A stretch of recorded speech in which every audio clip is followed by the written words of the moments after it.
Assalamualaikum warahmatullahi wabarakatuh. Perkenalkan kami dari kelompok 8 yang beranggotakan Dina Eka Safitri, Agnes Monika Sitanggang, Ferry Kusnanda, dan saya sendiri Jessica Tristy Noviani. Baiklah, pada video kali ini kami akan bahas mengenai uji homogenitas dan uji normalitas. Uji homogenitas adalah suatu prosedur uji statistik yang bertujuan untuk memperlihatkan bahwa dua atau lebih kelompok data sampel yang telah diambil berasal dari populasi yang memiliki variansi yang sama. Dengan kata lain, uji homogenitas dilakukan untuk mengetahui bahwa himpunan data yang diteliti memiliki karakteristik yang sama atau tidak. Berbeda dengan pengujian hipotesis, perbedaan dua populasi berdasarkan rata-ratanya. Pengujian hipotesis berbeda dua populasi berdasarkan varian dapat lebih memberikan jawaban hipotesis yang benar dalam kondisi tertentu. Hal ini karena ada kemungkinan suatu treatment tidak hanya mengakibatkan perbedaan mean, tetapi juga perbedaan varian. Misalnya, suatu sistem pengajaran materi statistika cocok untuk mahasiswa dengan daya tangkap materi yang cepat, namun akan menghambat mahasiswa yang memiliki daya tangkap yang lebih lambat. Sehingga jika diterapkan dalam suatu kelas yang mencakup kedua golongan tersebut, maka sistem pengajaran materi statistika itu menjadi tidak efektif. Hal ini karena sebagian mahasiswa mengalami peningkatan nilai dan yang lainnya mengalami penurunan, sehingga variansi kelompok semakin melebar. Uji homogenitas berbeda dengan uji normalitas. Meskipun dapat sama-sama digunakan sebagai syarat dalam uji parametrik tertentu. Jika uji normalitas diperlukan di uji parametrik, sedang uji homogenitas tidak selalu digunakan pada uji parametrik. Uji homogenitas ini hanya digunakan pada uji parametrik yang menguji perbedaan antara kedua kelompok atau beberapa kelompok yang berbeda subjeknya atau sumber datanya. Pengujian homogenitas varian suatu kelompok data dapat dilakukan dalam beberapa cara berdasarkan jumlah kelompok data yang diambil dalam suatu percobaan. Ada beberapa teknik uji homogenitas yang umum digunakan. Yang pertama, ada uji F. Uji Fisher-F digunakan untuk menguji homogenitas varians dari dua kelompok data dengan menghitung perbandingan variansi kelompok data 1 dengan variansi kelompok data 2. Lalu, membandingkan dengan label berdasarkan tingkat keyakinan dan derajat kebebasan kelompok data 1 dan data 2. Yang kedua, uji Hartley. Uji Hartley merupakan uji homogenitas yang digunakan untuk beberapa kelompok data dengan jumlah N yang sama. Uji Hartley digunakan untuk membandingkan variansi terbesar dengan variansi terkecil. Yang ketiga ada uji Bartlett. Uji Bartlett digunakan untuk menguji homogenitas variansi untuk lebih dari dua kelompok data. Uji Bartlett lebih cocok digunakan jika ada bukti kuat bahwa data berdistribusi normal. Yang keempat ada uji Levene. Uji Levene digunakan untuk menguji homogenitas variansi untuk lebih dari dua kelompok data dan merupakan alternatif dari uji Bartlett.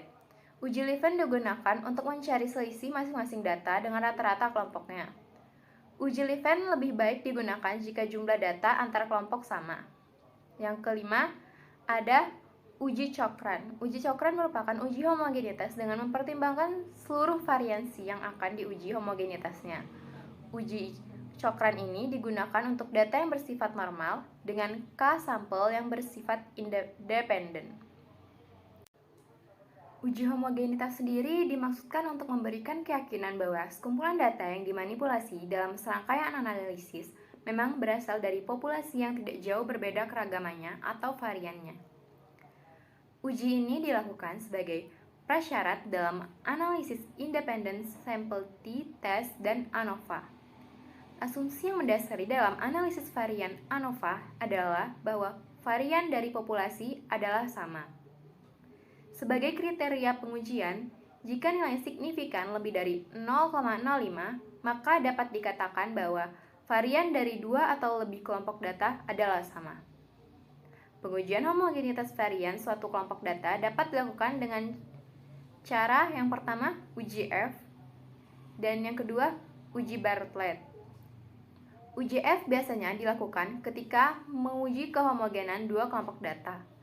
Langkah-langkah menghitung uji F, yang pertama, mencari varian atau standar deviasi variabel X dan Y dengan rumus Sx kuadrat sama dengan akar N kali stigma X kuadrat dikurang stigma X kuadrat per N dikurang 1.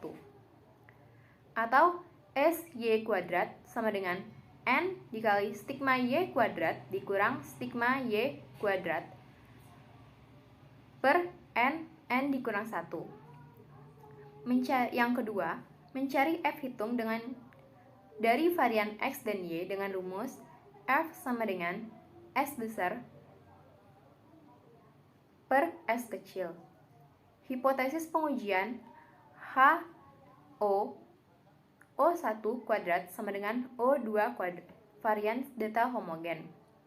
HA atau O12 kuadrat tidak sama dengan O2 kuadrat atau varians data tidak homogen.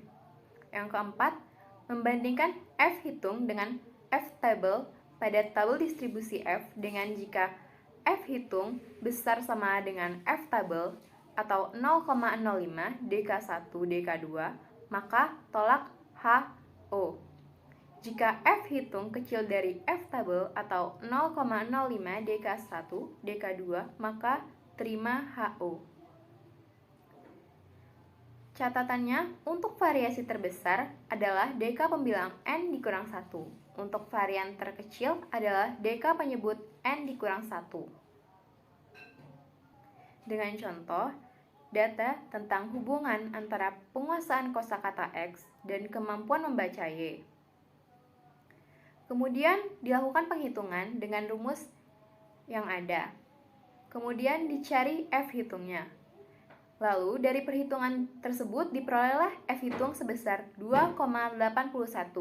Dan dari grafik daftar distribusi F dengan dk pembilang sama dengan 0 dikurang 1 sama dengan 9. Dk penyebut 0 sama dengan 10 dikurang 1 sama dengan 9.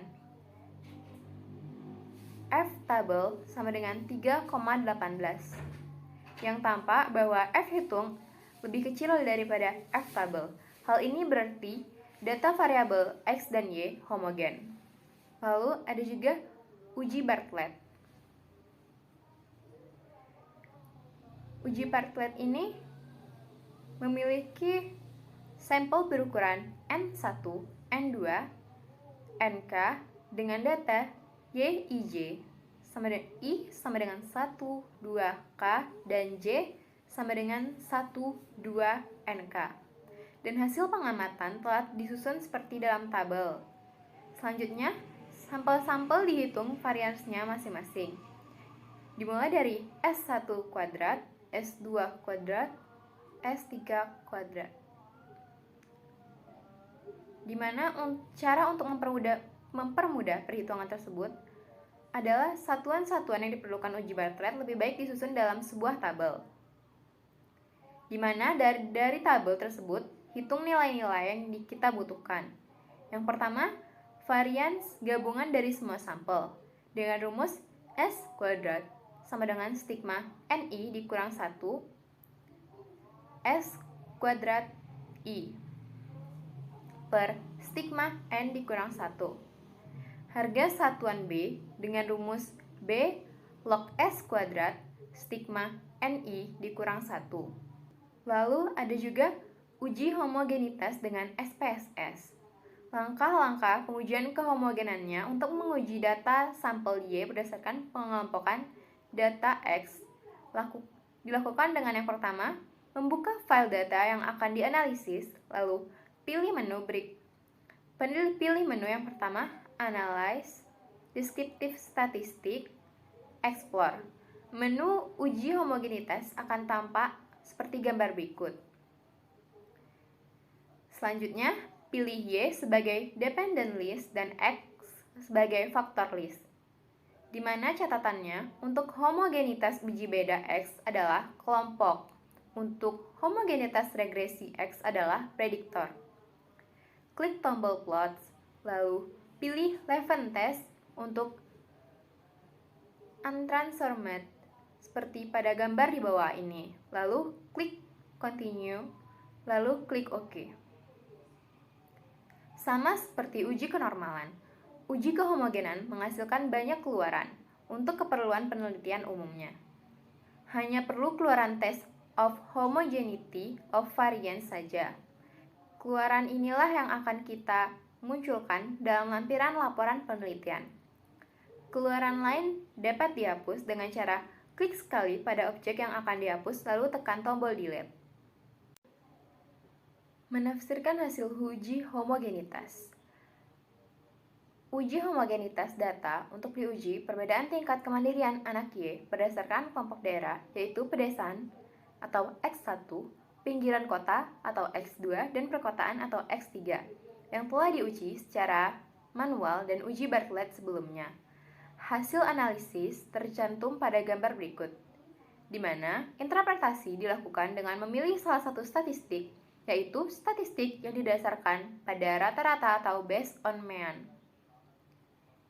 Hipotesis yang diuji ialah H0 varians pada tiap kelompok sama atau homogen, H1 varians pada tiap kelompok tidak sama atau tidak homogen. Dengan demikian, kehomogenan dipenuhi jika hasil uji tidak signifikan untuk suatu taraf signifikan A tertentu, biasanya A sama dengan 0,05 atau 0,01. Sebaliknya, jika hasil uji signifikan maka kenormalan tidak dipenuhi. Sama seperti untuk uji normalitas.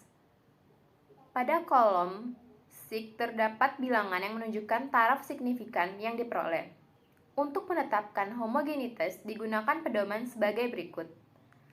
Yang pertama, tetapkan taraf signifikan uji, misalnya A sama dengan 0,05, bandingkan P dengan taraf signifikan yang diperoleh.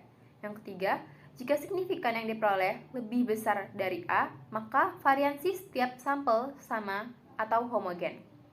Jika signifikan yang diperoleh kecil dari A, maka variansi setiap sampel tidak sama atau tidak homogen. Ternyata pengujian dengan statistik based on mean diperoleh signifikan 0,907, jauh melebihi 0,05. Dengan demikian, data penelitian di atas yang berarti homogen. Baiklah, saya Dina Eka Safitri akan menjelaskan materi kedua tentang uji normalitas. Uji normalitas adalah sebuah uji yang dilakukan dengan tujuan untuk menilai sebaran data pada sebuah kelompok data atau variabel. Apakah sebaran data tersebut berdistribusi normal ataukah tidak? Uji normalitas berguna untuk menentukan data yang telah dikumpulkan berdistribusi normal atau diambil dari populasi normal. Metode klasik dalam pengujian normalitas suatu data tidak begitu rumit. Berdasarkan pengalaman empiris beberapa pakar statistik, data yang banyak lebih dari 30 angka, maka dapat diasumsikan berdistribusi normal. Biasa dikatakan sebagai sampel besar. Namun, untuk memberikan kepastian data yang dimiliki berdistribusi normal atau tidak, sebaiknya digunakan uji normalitas. Karena belum tentu data yang lebih dari 30 bisa dipastikan berdistribusi normal. Demikian sebaliknya, data yang banyak kurang dari 30 belum tentu tidak berdistribusi normal. Untuk itu perlu suatu pembuktian, yaitu uji statistik yang dapat digunakan, yakni yang pertama uji chi-square, yang kedua Kolmogorov-Smirnov, yang ketiga Lilliefors, yang keempat Shapiro-Wilk, dan yang kelima Jargue-Bera. Yang pertama, metode chi-square dalam uji normalitas, uji goodness of fit distribusi normal. Metode chi-square atau X2 untuk uji goodness of fit di distribusi normal menggunakan pendekatan penjumlahan penyimpangan data, observasi tiap kelas dengan nilai yang diharapkan. Uji chi-square seringkali digunakan oleh para peneliti sebagai alat uji normalitas. Nah, yang kedua ada metode Lilliefors. Metode Lilliefors menggunakan data besar yang belum diolah dalam tabel distribusi frekuensi. Data ditransformasikan dalam nilai Z untuk dapat dihitung luasan kurva normal sebagai probabilitas kumulatif normal. Probabilitas tersebut dicari bedanya dengan probabilitas kumulatif empiris. Beda terbesar dibanding dengan tabel Lilliefors. Yang ketiga ada metode Kolmogorov-Smirnov. Metode Kolmogorov-Smirnov tidak jauh beda dengan metode Lilliefors, yakni langkah-langkah penyelesaian dan penggunaan rumusnya yang sama, namun pada signifikasi yang berbeda. Signifikasi metode Kolmogorov-Smirnov menggunakan tabel perbandingan Kolmogorov-Smirnov, sedangkan metode Lilliefors menggunakan tabel perbandingan metode Lilliefors. Hai semuanya, perkenalkan nama saya Agnes Monika Sitanggang dengan NIM H1B120044. Di sini kami akan melakukan studi kasus uji komparatif atau uji beda, di mana data yang kami ambil adalah data dengan 2 variabel atau 2 sampel. Sebagai data yang akan kita teliti dalam studi kasus ini yaitu sebuah penelitian untuk mengetahui kemampuan penalaran matematis mahasiswa pada mata kuliah statistika inferensial yang dilakukan pada pre-test dan post-test. Sampel random diambil sebanyak 10 orang. Diperoleh data sebagai berikut, yaitu kemampuan penalaran matematis pada pre-test terdapat nilai 48, 50, 54, 40, 47, 68, 58, 62, 64, dan 55. Kemudian pada kemampuan penalaran matematis pada post-test terdapat nilai 98, 76, 58, 67, 55, 78, 78, 82, 94, dan 85. Dalam kemampuan penalaran matematis ini kita akan menguji apakah ada perbedaan kemampuan penalaran matematis mahasiswa pada mata kuliah statistika inferensial sebelum dan sesudah dilakukannya tes. Kemudian untuk penyelesaiannya kita akan melakukan beberapa tahap. Tahap pertama yaitu menentukan hipotesis penelitian, di mana hipotesis penelitian yang kita dapatkan yang pertama HO, tidak terdapat perbedaan kemampuan penalaran matematis mahasiswa pada mata kuliah statistika inferensial sebelum dan sesudah dilakukannya tes. Kemudian pada hipotesis H1 tidak terdapat perbedaan kemampuan penalaran matematis mahasiswa pada mata kuliah statistika inferensial sebelum dan sesudah dilakukannya tes. Kita lanjutkan tahap penyelesaian berikutnya, yaitu tahap yang kedua, menentukan hipotesis statistik, di mana kita dapatkan HO banding H1 sama dengan H2, dan kemudian H1 dibanding H1 tidak sama dengan H2. Berikut yang kemudian selanjutnya itu tahap yang ketiga, menentukan kriteria pengujian. Yang kita dapatkan yaitu jika T hitung lebih kecil tidak sama dengan T tabel, maka HO diterima. Kemudian, jika T hitung lebih besar pada T tabel, maka HO ditolak. Kemudian selanjutnya langkah yang keempat, mencari nilai T hitung.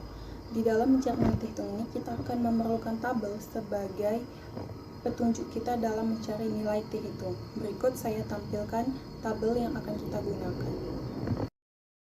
Saya Fri Kusmanda dengan NIM H1B1200067. Di sini saya akan melanjutkan materi yang telah disampaikan oleh teman saya sebelumnya. Untuk penjelasannya pertama, sebelumnya telah dicari nilai sebagai berikut. A. Rata-rata nilai X1 dan X2. Diketahui X bar 1 sama dengan sigma X1 per N1. Kemudian masukkan hasil yang telah diketahui sebelumnya. X bar 1 sama dengan 546 dibagi 10, hasilnya adalah 54,6. Kemudian X2 nya X bar 2 sama dengan sigma X2 per N2, dan juga berikutnya X bar 2 sama dengan 771 dibagi 10, hasilnya adalah 77,1. Dan untuk penyelesaian yang kedua yaitu standar deviasi S1 dan S2.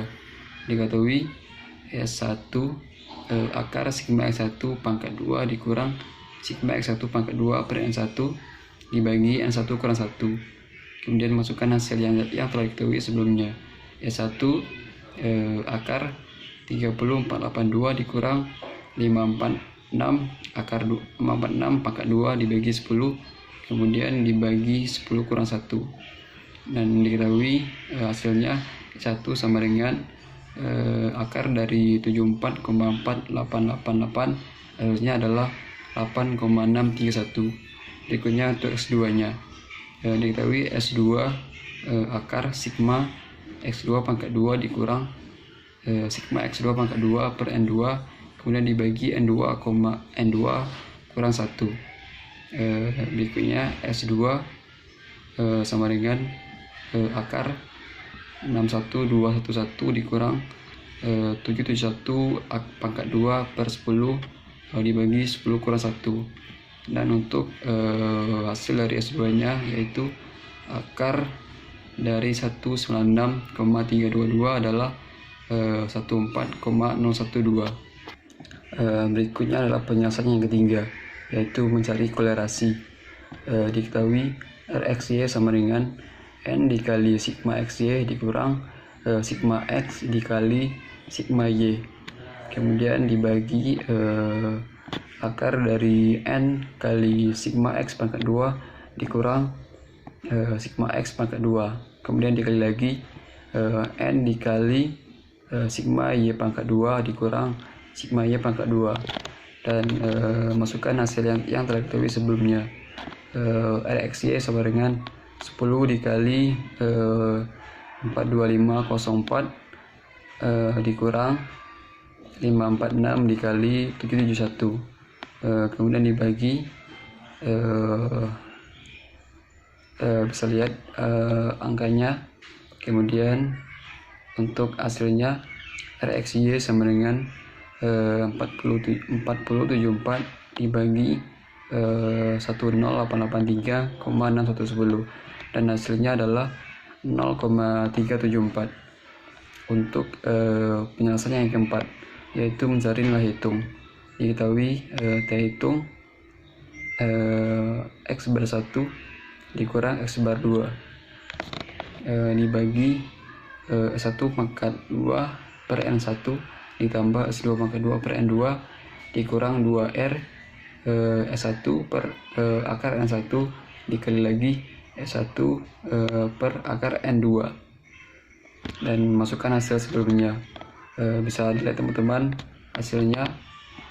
Kemudian hasilnya yaitu T hitung sama dengan min 22,5 dibagi 4,246, dan hasilnya adalah min 5,299. Dan untuk penyelesaian yang berikutnya adalah mencari nilai T hitung dengan SPSS. Berikut adalah tabelnya.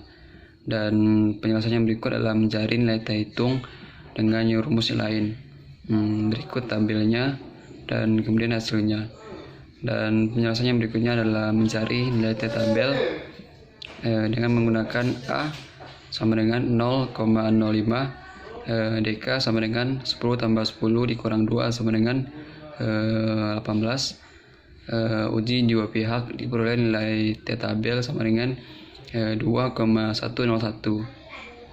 Dan berikutnya membandingkan nilai T hitung dengan T tabel. Dan untuk penyelesaian yang terakhir yaitu menarik kesimpulan.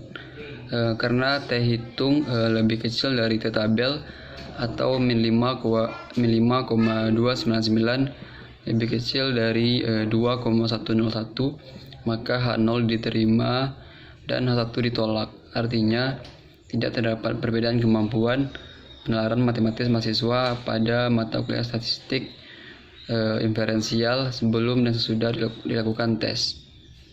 Sekian, terima kasih.